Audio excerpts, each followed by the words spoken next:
Kepada yang nak mencari rumah bajet lebih kurang 200 lebih ribu, bawah 300 ribu, gaji bersih lebih kurang 3 ribu, lebih sikit, bulanan lebih kurang 1000 lebih, ini adalah rumah yang sesuai untuk anda. 3 bilik, 1 tandas. Jom kita tengok apa ada di dalam. Ini adalah laluan masuk ke rumah. Saya nak tunjukkan ni rumah yang anda akan tengok. Ini rumah landed setingkat, low cost. Harga tak sampai 300 ribu. Ni ruang parking luar. 2 kereta boleh masuk. Okey, baik. Okey, semua dah dicat baru. Mari kita tengok dekat dalam. Pintu semua ada, dah dicat. Dia dipakai epoxy. Alright, kipas ada.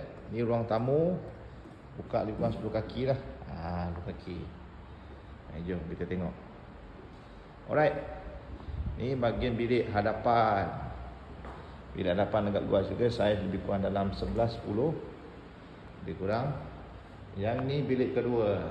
Lebih kurang saiz 10-10. Ada ruang pengudaraan rumah bilik kedua. Okay, jom kita masuk bahagian dapur. Ni kitchen room lah. Kitchen bahagian kitchen.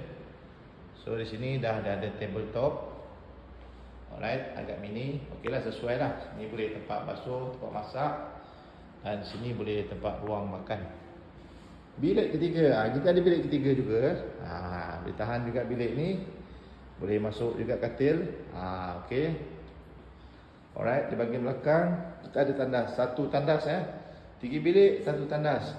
Dekat sini boleh letak mesin basuh. Tengok ni dah cat habis.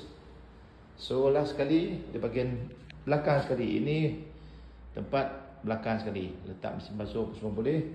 So sini pun ada dapur kedua.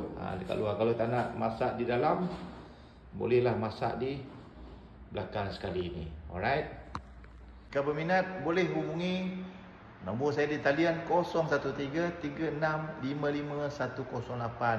Saya Ledit, Property Consultant, cover Johor Bahru. Boleh hubungi saya segera. Terima kasih.